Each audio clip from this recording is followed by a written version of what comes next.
Dragon Ball transformations have been becoming assholes after asshole lately, but there's one transformation that stands out from the rest of them, and that would be Ultra Instinct. Today I'm going to deep dive about what is Ultra Instinct, the concept of it, and how it's been foreshadowed since the beginning of the series. The true meaning of Ultra Instinct, built since day one.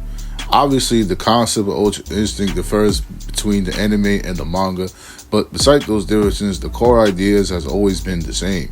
Ultra Instinct isn't just a transformation, it's a mindset, and Goku has been training for it for his entire life. Let's get into it. Anime versus manga breakdown. In the anime, Goku awakens Ultra Instinct when the Spirit Bomb is reflected back at him. Instead of being destroyed, his body instantly absorbs the energy under extreme conditions. His body moves on its own, transcending cautious thoughts. In the manga, however, Goku's Ultra Instinct is achieved differently. Goku recalls the teaching of all his masters, Roshi's, Korin, Popo, Kinkai, and Whis. Every lesson, every form of discipline, and every mental breakdown comes through. Different paths, same destination. Ultra Instinct is achieved only when the mind and the body and the spirit are calm and undefined. Without mastering his mindset, Ultra Instinct simply cannot exist. So let's break it down, starting from the beginning. Part 1, Master Roshi, the foundation. Goku's first real training began with Master Roshi, and it had nothing to do with flashy techniques. His first task, delivering milk up a mountain. Sounds simple until you realize what it involved. Goku had to balance the bottles with crossing logs, deserts, and quicksands, waterfalls, and even escaping dinosaurs, all without spilling a drop. These exercises demanded focus, balance, and clear mind under pressure. The foundation matters. Roshi also trained Goku through manual labor, farming entire fields before breakfast, construction work, carrying massive tools, building raw strength and endurance. But Roshi didn't just train the body. He made sure Goku studied, rested, ate well, and slept properly, following the Turtle Hermit way. Work hard, study well, eat properly, and sleep plenty. That is the Turtle Hermit lifestyle. This lifestyle stayed with Goku forever and later allowed him to master Grade 4 Super Saiyan, where calm replaced strain. When Goku impatiently asked when he would learn real fighting techniques, Roshi told him to wait. The lesson taught discipline, patience, emotional control, traits that define Goku's combat style. The turtle shell training, swimming with sharks, dodging bees while tied to a rock, moving a boulder. Roshi exaggerated in size. Every challenge forced Goku to adapt creatively instead of relying on brute force. Roshi's philosophy was simple. Fighting isn't about winning, it's about learning.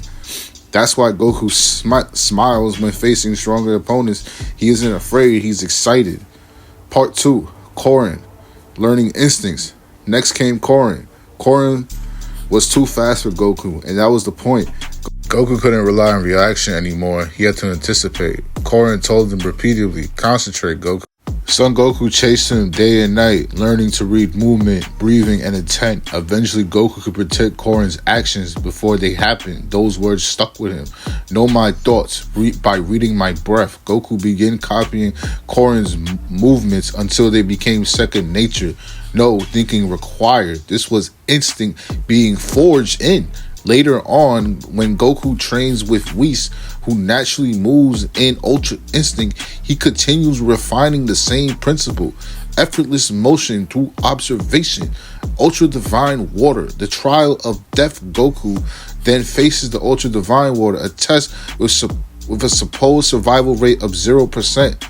This trial required extreme physical endurance and mental resolve. By surviving it, Goku didn't just gain power, he unlocked the ability to sense ki, a massive step towards instinctive combat.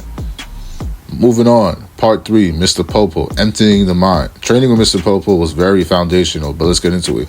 Training with Mr. Popo changed everything. The lookout altitude made breathing difficult, forcing Goku to move efficiently, never wasting energy. Popo's words were simple but powerful. Be calm as the sky and faster than lightning. Popo taught Goku to fight with an empty mind. Stop relying on sight. Feel the air, sense movement, listen. Goku had to learn how to be a good listener. Goku learned to fight using all his senses, not just his eyes. The bell test taught him stillness and precision, moving without making a sound. Popo made Goku meditate, becoming unshakable like a stone.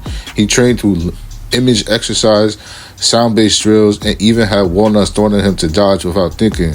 Goku learned to dodge lightning by listening to the sound before the strike, syncing with nature instead of reacting to it. He even trained by fishing. by sound, hearing the water and feeling motion through a calm, focused mind. This was pure Ultra Instinct philosophy, long before it had a name. Ki control and self-mastery. Popo also refined Goku's ki control. Goku once said, "You barely touched me, yet you set me flying." He learned precision, splitting forest fires, manipulating energy efficiently, and eventually fighting a clone that mirrored his every move. That forced Goku to understand himself completely, relying on instinct alone to stay ahead of the game. Kinkai and Yardrat, both crucial to Goku's training for Ultra Instinct. Kinkai mainly trained Goku's body, speed, and raw power, while not directly tied to Ultra Instinct, is shrinking the vessel to contain it. But Planet Yardrat was crucial. Goku spent 150 years mastering advanced ki control, learning to remain perfectly still until his energy stabilized completely. Stillness, control, efficiency, all essential to Ultra Instinct. Foreshadowing Ultra Instinct. This is a crucial moment that most people probably miss. In Battle of Gods, Goku briefly showed signs of Ultra Instinct while in Super Saiyan 3. Beerus even acknowledged his natural gift when Goku intentionally dodged an attack. Dragon Ball Super is where Ultra Instinct is finally named, but the groundwork was laid decades earlier. We also have to look about this in a writer perspective view. Toriyama has been thinking about Ultra Instinct since literally the OG Dragon Ball days, and was thinking about it since he started Super. He was thinking about this transformation since the very beginning with his fight with Beerus. And that's what you call genius writing. But let's really get into it. There's a lot more to Ultra Instinct than just the framework of the writing and by Toriyama's choices, but the actual Son Wukong's name, aka Son Goku. So let's get. What if I told you Ultra Instinct was foreshadowed before Goku ever threw a punch? Not in his transformation, not in his training, but in his name. Let's get into it. The meaning of Goku's name. Goku's full Japanese name is Son Wukong, which translates to Son Goku. Each character carries a deep meaning. Son means grandchild or descendant that ties to Goku's lineage, someone carrying forward to an ancient path. But the real meaning comes from Go, means to awaken, to realize, or reach enlightenment. Ku means emptiness, void, or sky. Together translate to Son Wukong or Son Goku. Awaken, emptiness, one who realized the void, enlightenment through nothingness. This isn't just poetic, it's actually what Ultra Instinct is. Part 2. Ultra Instinct equals emptiness. Ultra Instinct isn't about rage, it isn't about power-ups, it's about emptiness. Let me explain. When Goku enters Ultra Instinct, his mind stops thinking, his body moves on his own, and there's no intent, there's no hesitation, there's no emotion. The Ku equals emptiness, and the moment he reaches that state, he has the Go awakening. Ultra Instinct isn't something Goku learns, it's something that he realized, which means his name literally describes the state he must reach. Why Goku can achieve it is Goku's entire life has trained for him for this state. From Master Roshi's lessons on balance and patience, to Korin's teaching anticipation over reaction, to Toppo emphasizing stillness, calm breathing, and sensory awareness, to Whis showing his movements without thought. Every master pushed Goku towards the same idea. Let's go. That's why Ultra Instinct only appears when Goku stops trying to force victory and simply exists in the moment.